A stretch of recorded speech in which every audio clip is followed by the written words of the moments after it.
Bienvenue dans le tout premier podcast de l'agence France Trésor. Dans ce podcast dédié au fonctionnement de l'organisme en charge de gérer la dette et la trésorerie de l'État, nous aurons le plaisir de vous faire découvrir le quotidien des femmes et des hommes qui font l'agence France Trésor. Dans cet épisode consacré aux adjudications, nous échangerons avec Anthony Requin et Cyril Rousseau. Bonjour. Bonjour. Bonjour. Respectivement directeur général et directeur général adjoint de l'AFT, l'agence France Trésor. Avant de découvrir la salle des marchés, commençons déjà par un peu d'histoire.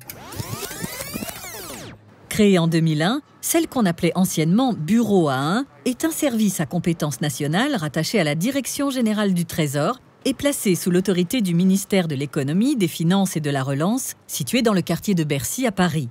Elle est aujourd'hui en 2021 composée d'une 50aine d'agents, des femmes et des hommes, fonctionnaires et contractuels, au parcours très divers qui font la richesse de cette agence. Nous entrons maintenant dans la salle des marchés. Au cœur de l'agence, à l'endroit où l'AFT lève de la dette sur les marchés financiers. Tout d'abord, un petit rappel de ce qu'est la dette avec Monsieur Requin, directeur général de l'AFT.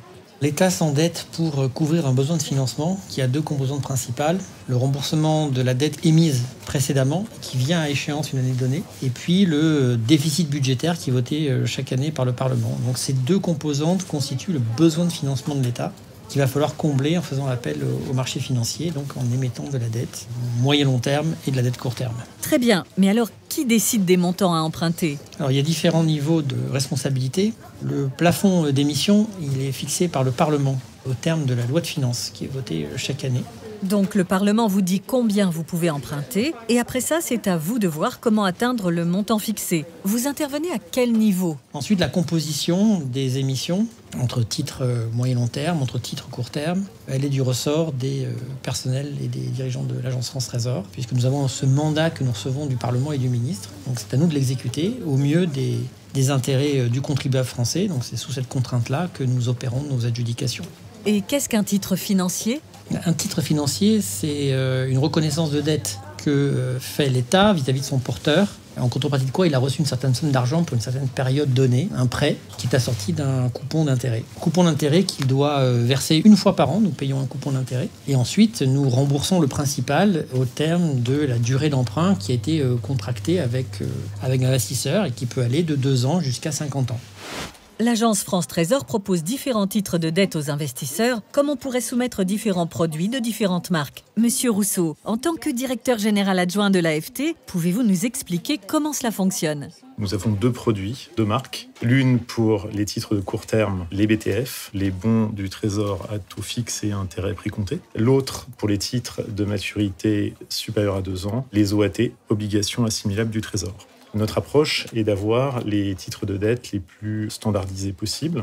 Et à l'intérieur de ces 2 marques, on a ensuite quelques gammes de produits. Sur les BTF, on a un produit unique qui est le bon du Trésor, qui est en fait une simple reconnaissance de dette, la possibilité d'avoir un remboursement à une date donnée, et qu'on va émettre généralement à 3 mois, à 6 mois et à 12 mois. Sur les OAT, c'est un peu plus varié, puisque nous avons différents types d'obligations.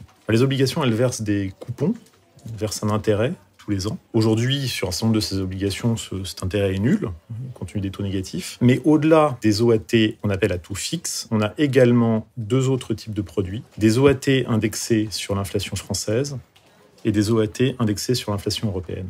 Et concrètement, ça implique quoi que ces obligations soient indexées sur l'inflation ? Une OAT indexée sur l'inflation française, elle versera un coupon, mais elle versera aussi à l'acheteur du titre, à terminaison, la totalité de l'inflation observée sur l'indice considéré depuis l'émission du produit. Et on a enfin une dernière catégorie de produits au sein des OAT à taux fixe, qui est l'OAT verte, qui présente une particularité qui est qu'elle a comme contrepartie des dépenses du gouvernement français en faveur de l'environnement. 30 secondes, Nous venons de voir que l'AFT propose une gamme diversifiée de titres de dette. Il est temps maintenant de comprendre comment elle les vend sur les marchés.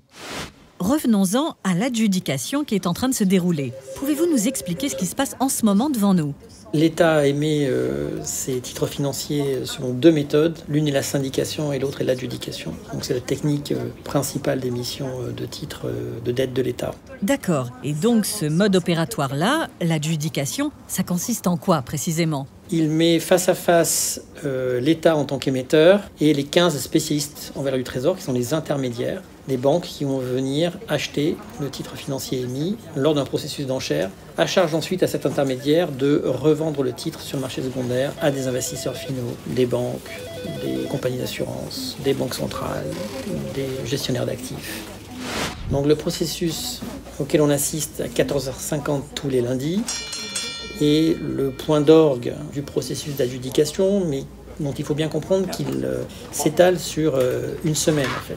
Il commence dès le jeudi soir avec la préparation de l'opération qui intervient le lundi suivant. Le jeudi soir, donc l'ensemble des spécialistes en valeur du Trésor et les responsables de la cellule dette de l'Agence France Trésor échangent sur les tendances du marché et les besoins des investisseurs en termes de produits et de maturité.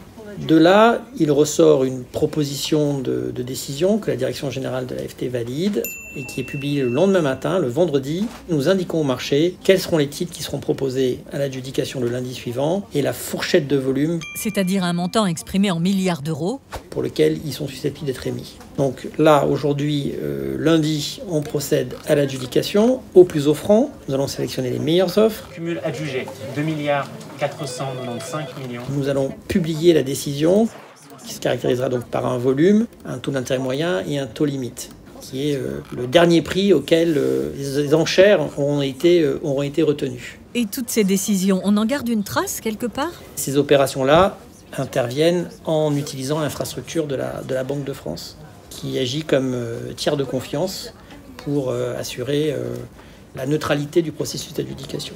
Et avec tout ça, la décision est prise en combien de temps ? Alors, le processus se traite entre 4 et 7 minutes. 4 minutes aujourd'hui. Alors, sur le BTF 12 mois, je coupe à moins 0,64. Donc là, nous sommes en train d'adjuger notamment le BTF 12 mois de maturité 26 janvier 2022. Nous avons indiqué au marché vendredi dernier que nous étions prêts à en émettre entre 1,3 milliard et 1,7 milliard. Nous avons reçu une demande de 6,6 milliards d'euros. Et nous avons pris la décision d'émettre le haut de la fourchette annoncée, soit presque 1,7 milliard, 1,696 millions. À ce taux-là, la totalité des ordres n'ont pas été servis, car il y avait une demande qui était supérieure au 1,7 milliard que nous étions prêts à émettre. Donc vous voyez là par exemple que nous empruntons légèrement moins cher cette semaine par rapport à la semaine dernière.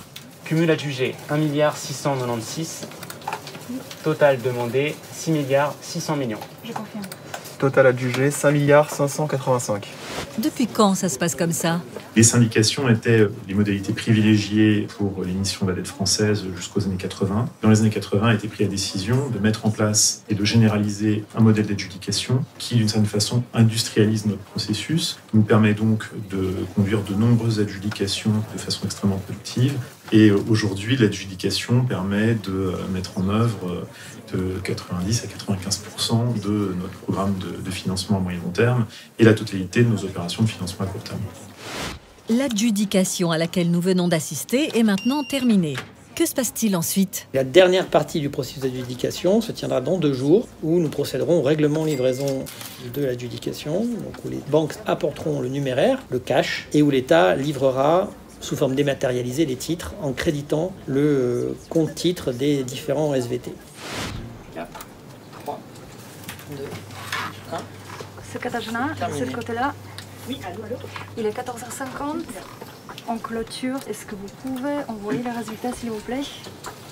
Donc la grille est arrivée. On adjuge. À tout à l'heure, on adjuge.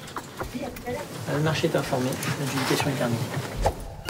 Voilà, nous venons d'assister à une des opérations essentielles de l'Agence France Trésor. Ce jour-là, 3 titres court terme ont été adjugés pour un montant total de plus de 5 milliards d'euros. Une opération régulière pour les agents de l'AFT qui empruntent tous les lundis à court terme, mais également sur le plus long terme, tous les 1er et 3e jeudis du mois. Monsieur Requin, Monsieur Rousseau, merci beaucoup. Au revoir. Écoutez, merci à vous et merci de votre écoute. Merci beaucoup, merci. Retrouvez plus d'informations sur l'agence France Trésor sur le site www.aft.gouv.fr et sur LinkedIn. Ceci est un message du ministère de l'Économie, des Finances et de la Relance.